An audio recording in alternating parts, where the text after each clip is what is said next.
Skyshine's Bedlam is a randomly generated adventure across a wasteland. You take control of a dozer with 1,000 people inside of it and must face the dangers of Bedlam to deliver your people to the promised city of Aztec. This is Globku from Magical Noob, and welcome to our video review of Skyshine's Bedlam.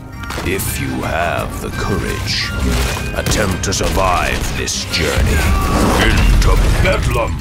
You choose your own path and are faced with random events in a similar fashion to that of FTL. You see a group of wanderers in the desert. Do you approach them, attack them, or leave them be?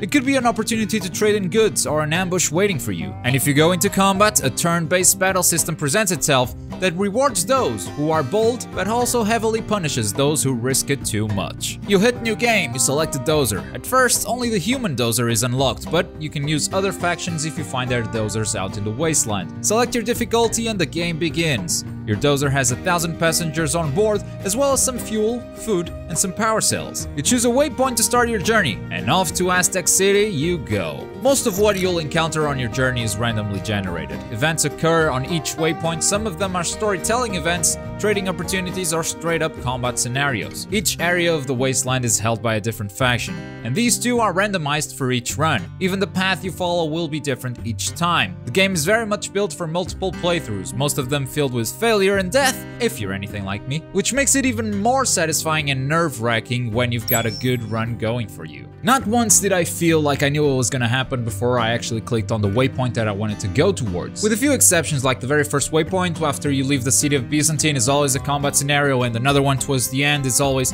a set event that I'm not gonna spoil, but the journey in between was always very scary thanks to the randomized nature of this game. There are tons of choices you'll have to make along the way. Like FTL, you choose your own path by clicking the desired waypoint. Before a game where you're supposed to forge your own way across the wastelands, your options are very limited. Usually you pick one of two paths, since the game doesn't seem to have that many ramifications, probably due to its map size. You can also choose to linger around the waypoint and explore the different points of interest that spawn around you. These do not open new paths, but they have random events that can reward you with resources or new crew members. Such resources will be spent on your travels or to upgrade your dozer, but these same resources can be used on powerful weapons in combat, forcing the player to think carefully where to spend them. Trust me, if you don't take your time to explore these points of interest, you're gonna run out of fuel or meat pretty fast. But do not linger in the wasteland for too long, because the longer you're out there, the higher the threat meter goes, increasing the difficulty of each encounter. As I mentioned earlier, what you encounter on each waypoint is random. It could be a combat scenario, which we'll get into in a second, or a variety of events presented in text form. These text events also have multiple options on how to approach them. You see a group of mutants wandering the desert. Not knowing whether they're friendly or not, you can choose to approach them or run them over with a dozer. And you never know which choice is more advantageous or punishing until you do it. I did feel in control of what happened at each event. At every text event, I was in complete control, but I would like more options on choosing your own path. It usually feels like there's only one viable option if you want to get to Aztec City with enough fuel. So whenever I landed on a messed up event, I always felt like I didn't get much of a chance to avoid it. Which in a game like FTL, I always felt like I could pick a different route and perhaps avoid unnecessary bloodshed. I would have liked more pathways to choose from. Combat is for sure this game's greatest strength. You pick up to 6 soldiers for your squad from a selection of 4 different classes that vary in attack range, damage, health, and movement. There are also elite units that you can recruit if you defeat them in random events. These are even more powerful than your standard units. These standard units can, however, be upgraded to veteran status once they get 3 kills. This will significantly increase their health and damage, so you definitely want to have as many of these as possible. The less soldiers you take into battle, the bigger your reward will be if you manage to pull it off. But the combat is also very punishing, and you'll find yourself dying easily at the hands of marauders, rogue AI, cyborgs, and mutants in the wasteland. Your squad has 2 actions per turn. Yes, you heard me right, your whole squad has 2 actions, not each individual character. So if you move one to a different spot and shoot an enemy with the same character, that's it. Your turn is over. While on the battlefield, you can also pick extra resources, but bear in mind that if you take too long to kill or be killed, the enemy will enter blitz mode, which gives them an extra action per turn. To balance the equation a bit, your dozer is equipped with weapons to aid you on the stage of battle, but these consume the same power cells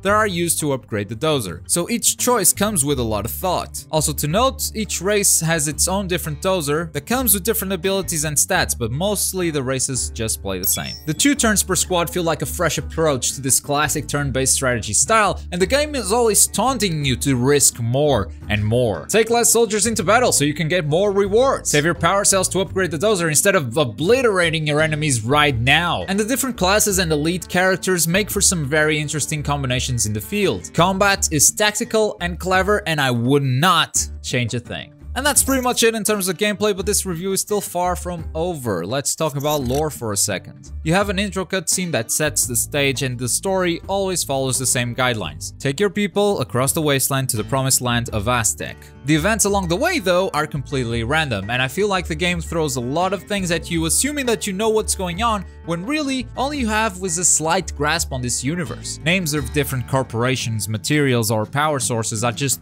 thrown out casually. Even rivalries between factions aren't fully explained unless you find a random event that consists of a wanderer who's willing to fill you in. But because this is a random event, you might not even find him. Only after several runs did I start to understand this universe better. And honestly, it's very well put together, but the random nature of this game works against any kind of plausible storytelling. On top of that, everything is presented with text. I know some people won't have a problem with this at all, but I find myself skipping a lot of text after 15 minutes of reading different events. Even character dialogue is solely presented in text form, and each race has a different dialect, which could even be more immersive with some voice acting. The universe is really well built, but the way it presents itself leaves something to be desired. And it could have something to do with the fact that more and more games take a cinematic approach to storytelling that nowadays that I've just become lazy and I don't like reading anymore.